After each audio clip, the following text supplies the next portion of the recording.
welcome back to the Percussion EDU podcast. Today we have a very special guest. We have artist Mat Campbell. Matt completed his undergraduate degree in music education at the University of Texas, Rio Grande Valley, and actually just recently completed a double master's degree in composition and conducting from Oklahoma City University. Welcome to the podcast, Mat Campbell. Thank you for having me. Yeah.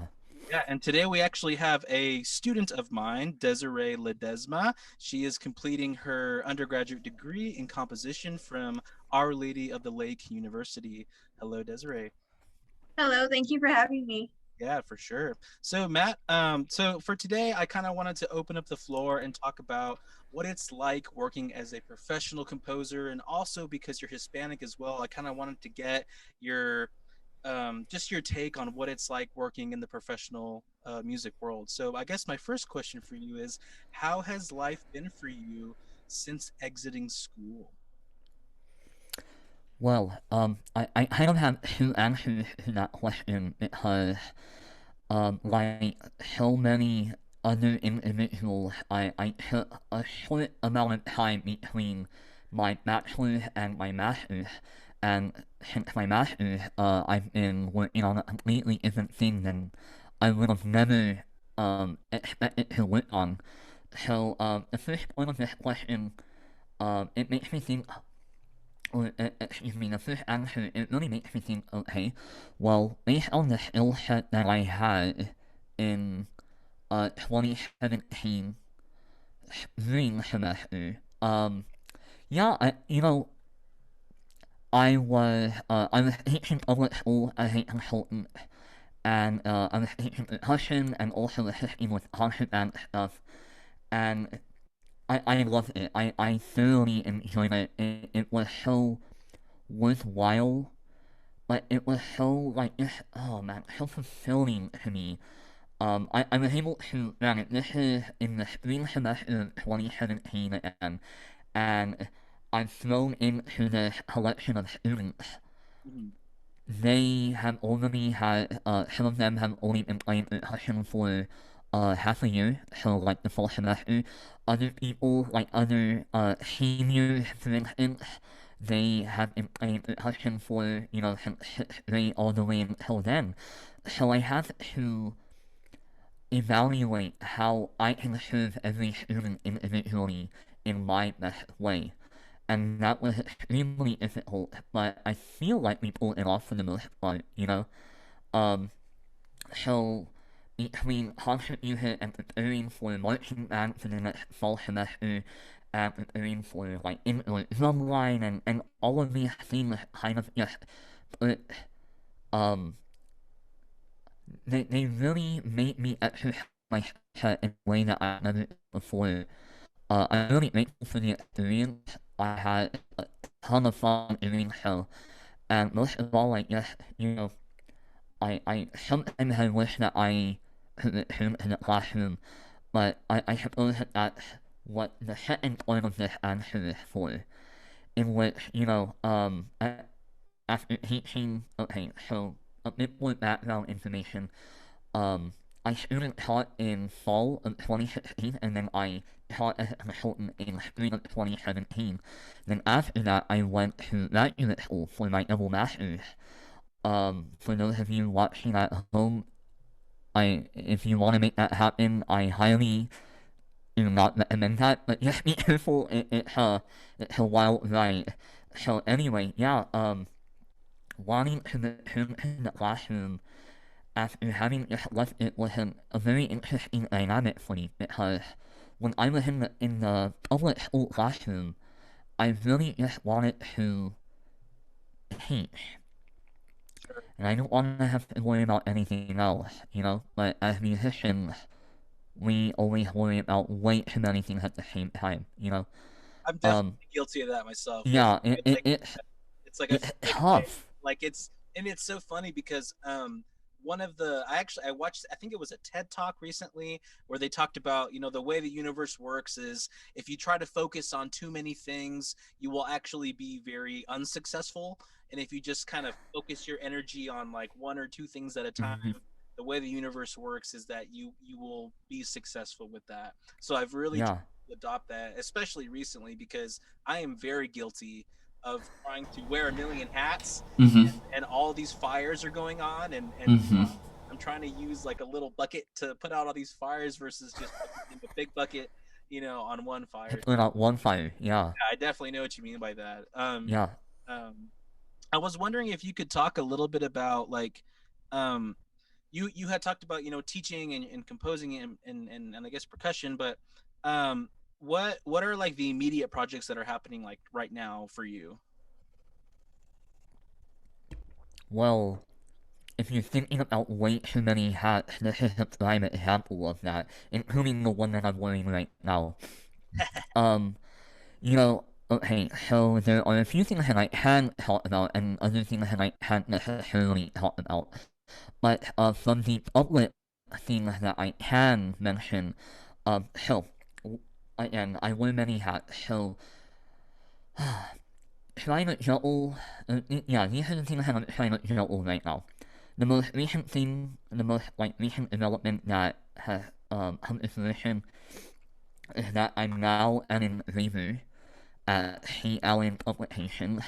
So I am currently balancing that, and after that, after I do that for a few hours every day, I work on my own project, and whether that is my own concert music or my own commercial project as well. Like I'm working on a video game soundtrack, which is appropriate for Desiree, Oh, and in addition to that, I'm also working on a film story class that I'm taking at Juilliard right now. Um, in addition to that, I'm working on concert music, like multiple works at the same time. And, I think the biggest project that I've been working on in 2021 is my mental health. yeah, yeah, You know, that's it, important.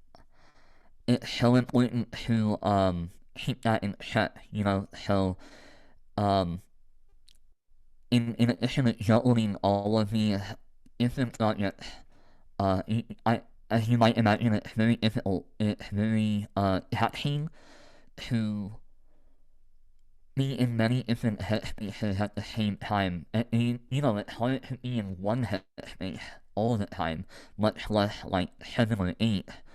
And overall, I think the idea of mental health as something that I want to strive to perfect, and I know that perfection is only just like a myth, but if we become more comfortable addressing what we need, then we'll be able to address how to tackle everything at once. You Yeah, know, sure. Which is why, like, because I remember when we were first gonna do this interview, like we kind of pushed it back for a while because I was like, I'm gonna give I Matt, wonder why. his space, and come whenever he wants. But Desiree, I kind of want you to ask Mr. Campbell some questions about composing for video games. I feel like you're getting excited because like he's talking about that. So, do you have any questions for Matt about working in the real world and composing for video games or anything really? Yeah, I'm actually for a project for my class now. I'm actually doing a composition where I start off like it's a background music where you're going to the world and like you start to build it to make a whole battle scene. I was wondering what's your approach to starting a whole new piece? Well, I'm going to limit this answer to only video games right now because with every different genre of music, I start a piece in a different way. With this, let's talk about the soundtrack really fast. Um, I'm primarily a concert composer, so I write like music for concert band or choir or orchestra, and with those pieces I think about a theme or an overarching idea of what I want that piece to be about. With video game music, I was presented this idea of, okay, I want you to make music for this kind of world. I want you to make music with this kind of, okay, like we have these kind of characters, but overall we have this kind of hell world that we want you to create. And I was in the task of coming up with a whole new genre of music, and I'm just like, oh no, but in the same light, it's very freeing. So a way that I would start something like a video game, like song with words, or just like a title or a progression, is I look to see what I want to create, and I go to the piano. When I'm at the piano, I kind of just try and come up with shapes. So like kind of this rising and then falling melody, or rising only or only falling kind of melody, and I want to capture the feeling that I want to evoke with the audience member. So you talk about creating like boss music, right? Something with boss music, in my opinion, in my mind, is like it's gonna be like, oh, like intense, really in your face, kind of with like really like soaring horn lines and like very intricate choir parts and just really massive, you know. Like super epic. But yeah, and I use that word. I use the word epic so sparingly because I think that the word epic is very shady in the world of music composition, and primarily like video game music, movie music. But I want to capture that moment in a way that the audience member will, or the game player will be like, oh man, like I have to beat this. And then when you finally beat the level, I want to give them that reward. I want to make them feel good about what they just accomplished, you know? So, you have two ideas right there. You have the question of, hey, like, I challenge you to beat this. And then you have the answer, hey, you just won.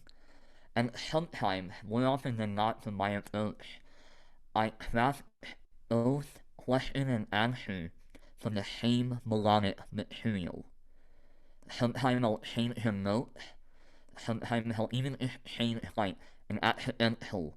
I'll change an A to an A flat, and that'll just completely change the idea of that rewarding feeling that you might get when trying to beat a boss level.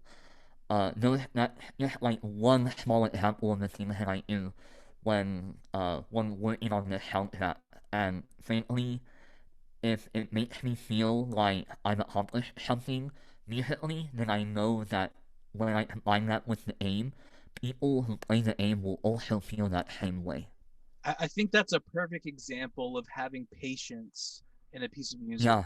patience in a composition. Because one of the big things I actually haven't told either of you this yet, but one of the big Oh things no. that I've been kind of interested in the past couple of months has been composing specifically for film.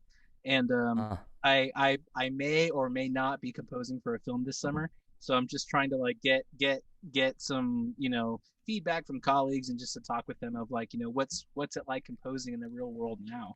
I know we're only on question two. We have actually a question to go. So I know Matt, you have a ton of information to give, and I know Desiree is learning a lot and she's frantically writing notes. One of the things I wanted Yeah. one of the things I wanted to ask you, Matt, next was, um, so what I'm kind of trying to develop over here at OLLU is some audio production classes and recording, and I know that literally none of us went to school for that because you and I are both composers and performers, and Yeah. that's something we have to learn on the side. And I kind of want you to talk with Desiree and myself about what your experience has been, kind of having to be on your own and learn skills and be out in the real world, and why you picked the certain DAW that you're working with, and what that process is like for you. And maybe you can tell Desiree a little bit about like what you can look for in a DAW and how a Hmm. DAW can help you with composing. Would you mind going into detail about a little bit about that? Yeah. The first thing that I think about, and not to, not to support the Hispanic stereotype, but I know that my last name is Campbell, and everyone usually thinks that I'm white, but like I am 100% Hispanic, and the the background that I have is no exception to that. I grew up extremely poor. I grew up in the Rio Grande Valley, like not to like sound bien like Russia right now, but like Google 956. But like the idea is, Is it? yeah, like you know what I mean? Like I come from there, therefore I was left to the devices that I could get my hands on. Sure. Much like the Um, rest of us, right? It's like you gotta exactly. you gotta You work have with what you got, you know? exactly. Yeah, exactly. A really quick background on why I use what I use is because I first started composing in finale, and I was like 14 years old, and I was really bored on a summer day. I was waiting for Working Man to happen, and it was in the middle of June, and I was like, I'm gonna play with this thing called finale. So I pulled it up, and I thought, oh wow, I didn't know that you could write music. Cool, that's a cool thing. I played around with that for several years, and then I played around with it so much that my parents decided, they saved up money, and they were like, hey, we're gonna give you a laptop. And I was like, what? What? Like, really? Cool, okay. And they were like, we're really tired of you staying up and keeping us up on our desktop computer writing music. And if that doesn't tell you what kind of composer that I am, then I don't know what will.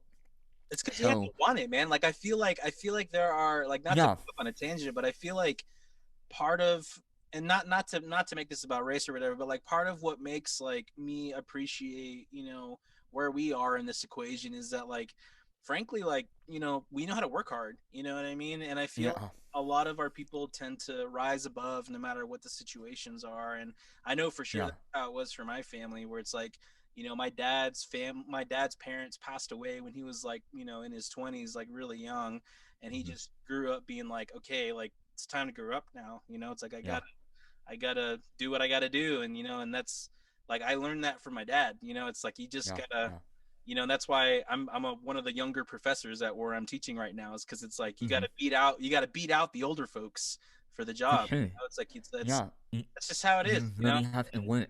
Yeah, And that's something that like I really respect about you, is and that's why I wanted to bring you on today, was because dude, I see you hustle like really freaking hard. That's why I'm like, dude, I want to get this guy on here because this guy knows how to hustle, man.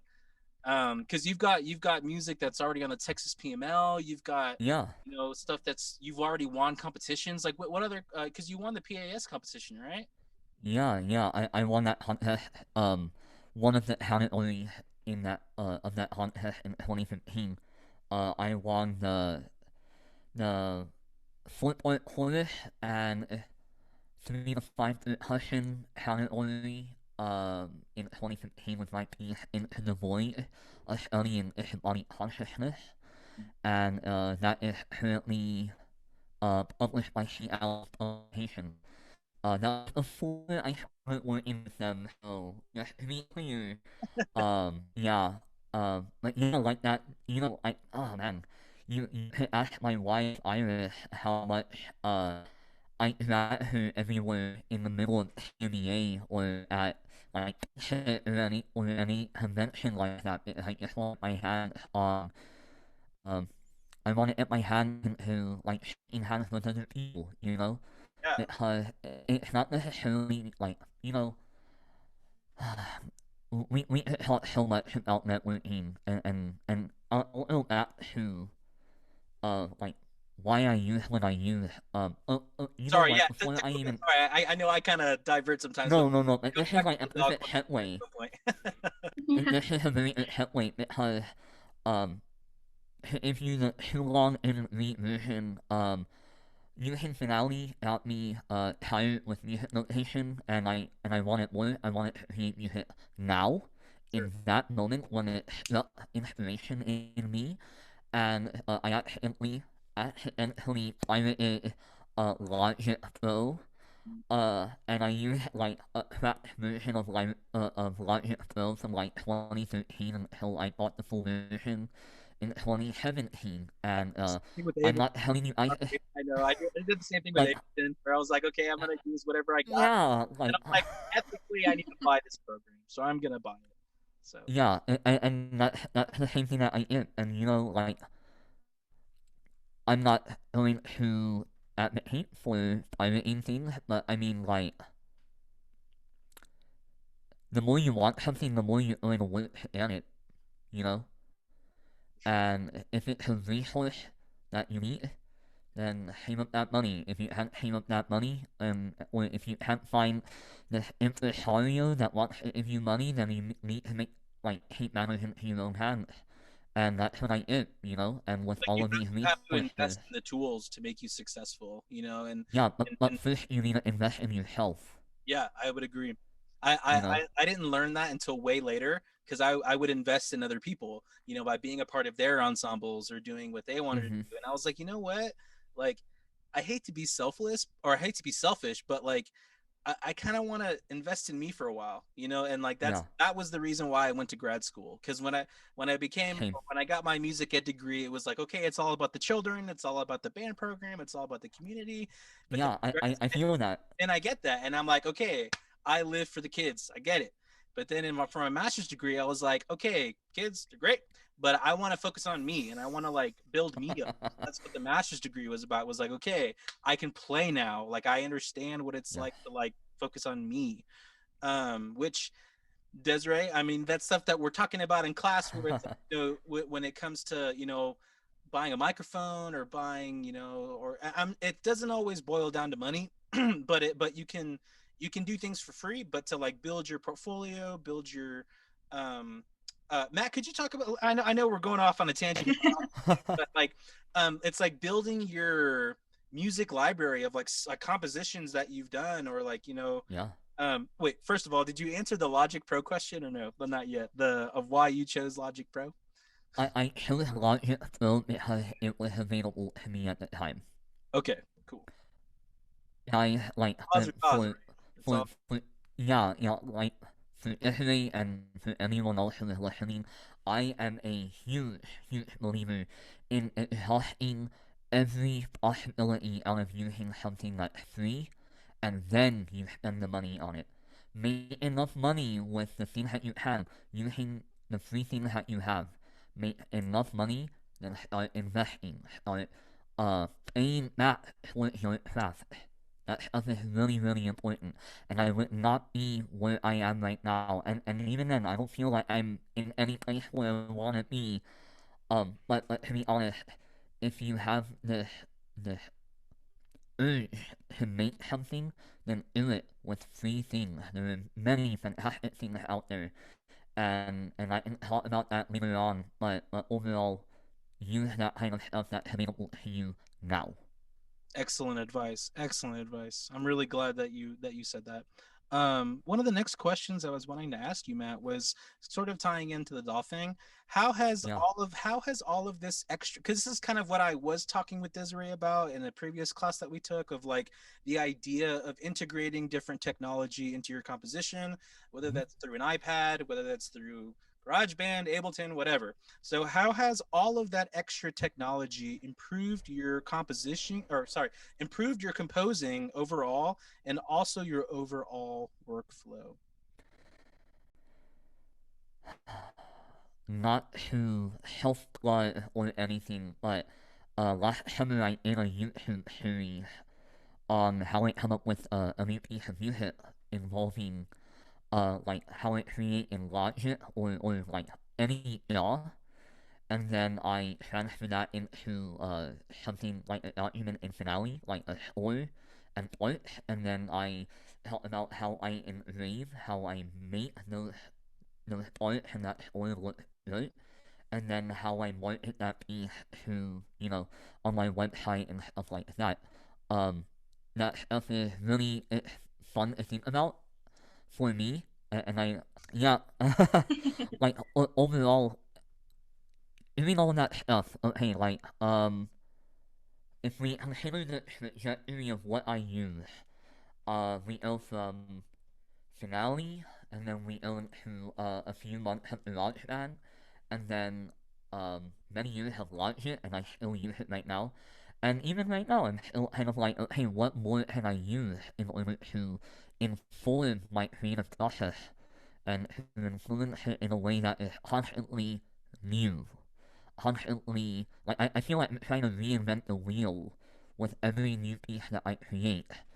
So these tools, they're just tools, and going back to the idea of investing in the tools that you use, I think a lot about how we can become inspired by the tools that we have, and that inspiration can make us create things that we didn't have before. And but no matter what, the fundamental idea of all of these like tools is that they let us express an idea that they let us put an idea into motion, you know? Um, in the event of using finale, I was able to take a visual for me. I'm a very visual person, a very visual learner. I'm a percussionist, like, come on, right?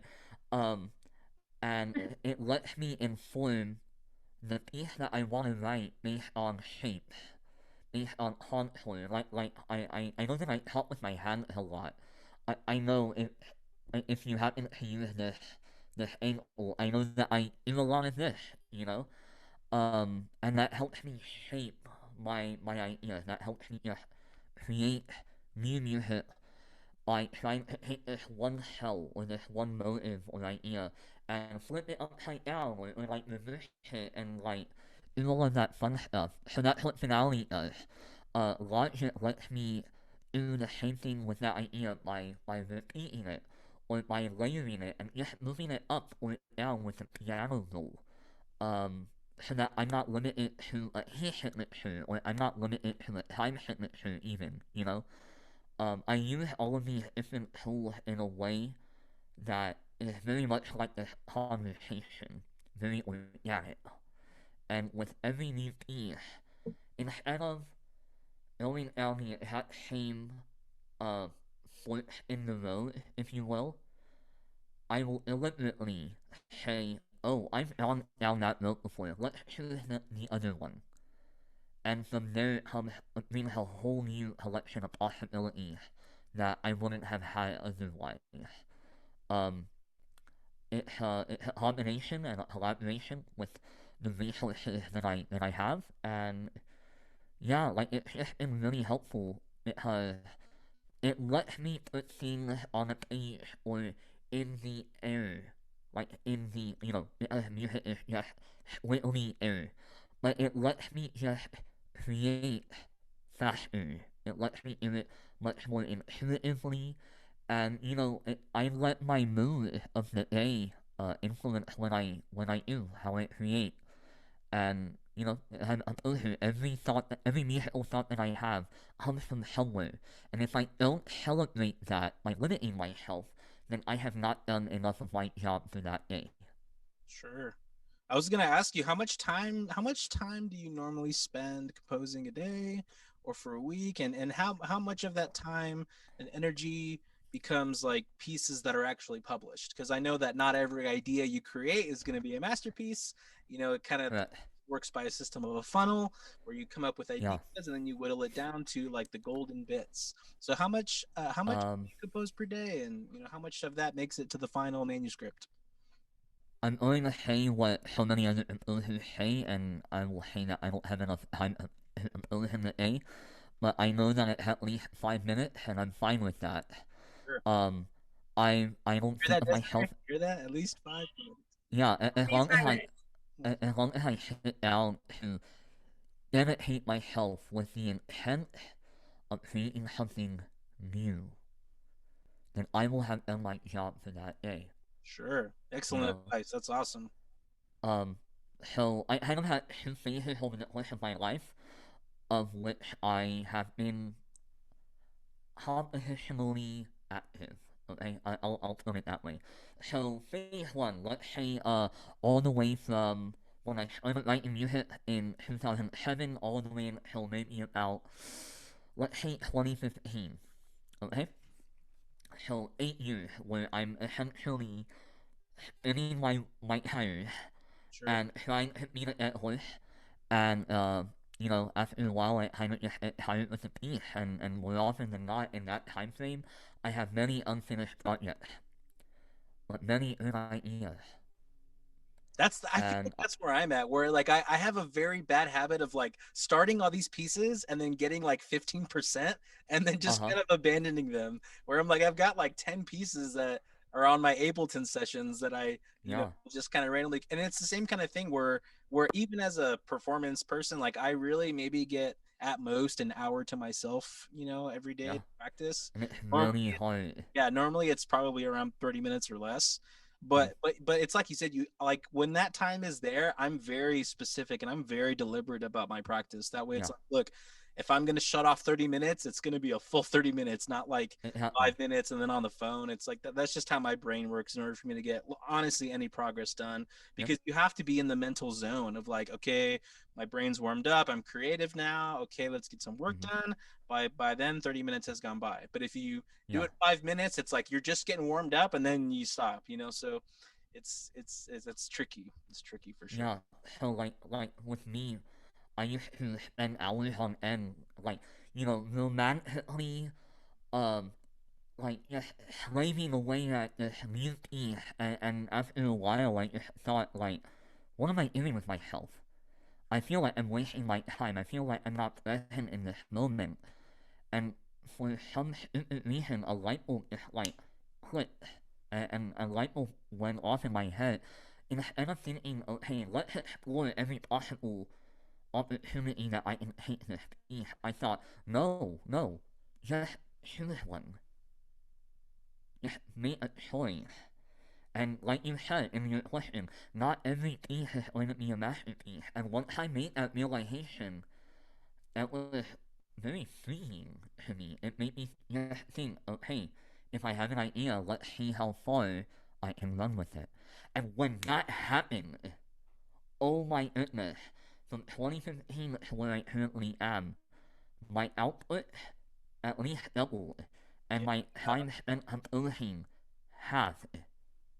And what's cool is that like this is something that you discover when you start to invest in yourself is you start to Exactly. figure out what your process is, and you also Yeah. figure out how you work as the worker bee and also as like the boss bee. That's Mm-hmm. something I learned from like listening to Rob Knopper with all his awesome Yep. percussion stuff. Was like he was like, look, if you're gonna win an audition, do all these things, it's like you have to be the boss bee and also the worker bee. You can't Mm-hmm. be one or the other, because it's like you got to be the one that does the work, and you also have to be the one that manages like what actually needs to be done. Exactly. And there's a certain amount of housekeeping when you're a creative person. You have to dedicate yourself to your craft and your art for a very limited amount of your day. But for the rest of the day, we're satisfying our basic human needs, but we're also focusing on the administrative part of being an artist. That's very difficult, but it's only difficult if you know, like, okay, if you don't manage your expectations as well, because you know, in the 8 years from 2007 to 2015, I just didn't know how to get from point A to point B without worrying about everything in between. Sure. And since 2015, I just realized, okay, I need to go from point A, and hey, point B is the next step. Why am I wasting my time trying to figure it out? And my advice to many composers or many just artists, if you have an idea that's enough to justify executing that idea, you know, I don't care if it's a good one or a bad one. It's how you treat that idea that makes you successful. You know. Sure. Excellent advice. That's awesome. Matt, so one of the other questions I was wondering, and Desiree, feel free to pop in if you have any questions along the way. I'm just kind of going off of this little sheet here. Do you have any questions for Matt, Desiree? I know he's literally a fountain, giving us a wealth of information about I heard this for life, hours. working in the real world. Matt has been out of school now for about a year or two, and Yep. he's known what it's like to have to pay the bills. So I just think this is a lot of information. I just want to say for like no, that like even everything you just said is just a big inspiration to just like upcoming composers because I too am from the valley. So like just seeing someone else from the valley Right. just coming out and being like this successful and especially in the field that I'm thinking about going in. Yeah. It's very inspirational and all the information you're telling me and telling us here is a lot of good information. I've been writing down frantically all my notes. Yeah. Well, there's also a reason that this is a podcast. So, Yeah, Yeah. so yeah, like, go off on this, uh, and Matt's yeah, great about giving excellent information. I try very hard because no one gave that to me. Yeah, and that's something that, like, not to get off on a tangent, but that's a big reason why I'm doing this is because I feel like a lot of the, I don't want to say orchestral world, but a lot of the institution of Yep. like music conservatory is like, if you don't go to school here, you won't get the information from here, and our walls are closed unless you're a student here, and it's very hush hush, which I understand why that exists and I respect it, but at the same time, that's not how we're going to grow, and Yep. that's not how we're going to progress, and that's not how we're going to evolve.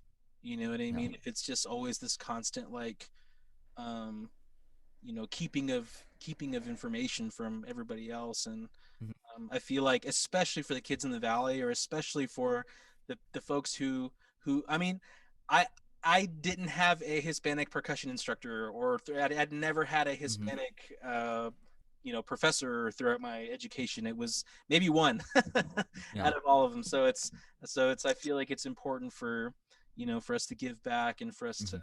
give information where we can. Yeah. So Matt, so I wanted to ask you, just, I mean, kind of going off of this, like, what has been your experience being a Hispanic music student, and living in this you know culture of music as an institution, and what that means. Yeah. I guess that I'm going to speak from the heart, not that I haven't so far, but I'm going to just be very honest. Um, it is a double-edged sword, and I say that because I know that my last name is Campbell, as I mentioned before, and yeah, like my dad is white, and my dad is not from the valley, but my mom is from the valley, from San Benito, Texas, just like me, and in the valley, all of us are left to, as we've said, our own devices. All of us are left trying to make it, and it's very tough. It's so tough to make it, and because of that, it's extremely difficult to help others while you're trying to make it as well. Yeah, yeah. I Um, honestly, like, I feel like I couldn't help people until I got this job, where I was like, exactly. okay, now that I'm here, it is my job to bring others up. Like, that is my Mhm. job right now. And I we have couldn't to do that make until I that, got here. yeah, like we have to make that sacrifice and that energy because it's so hard to pour from an empty cup all day.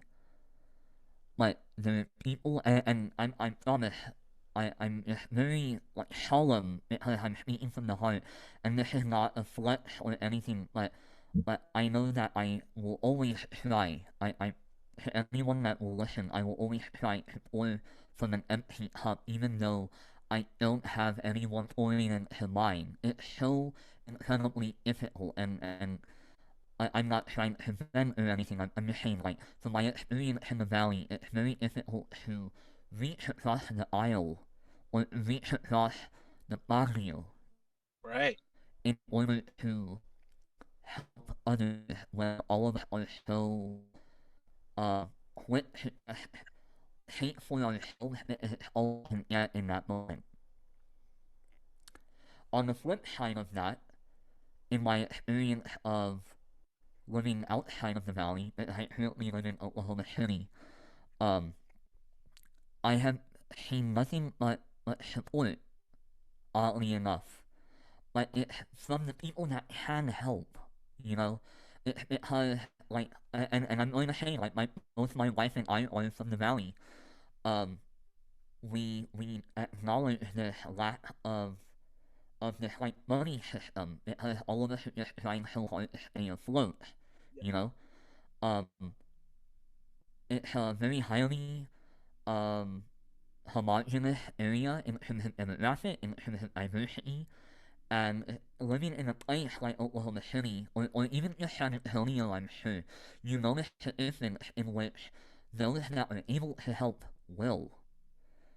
And, you know, because so many of us, and whether they look like us or not, there's still a group of people that are able and willing and want to reach out their hand and say, let me help you out, man.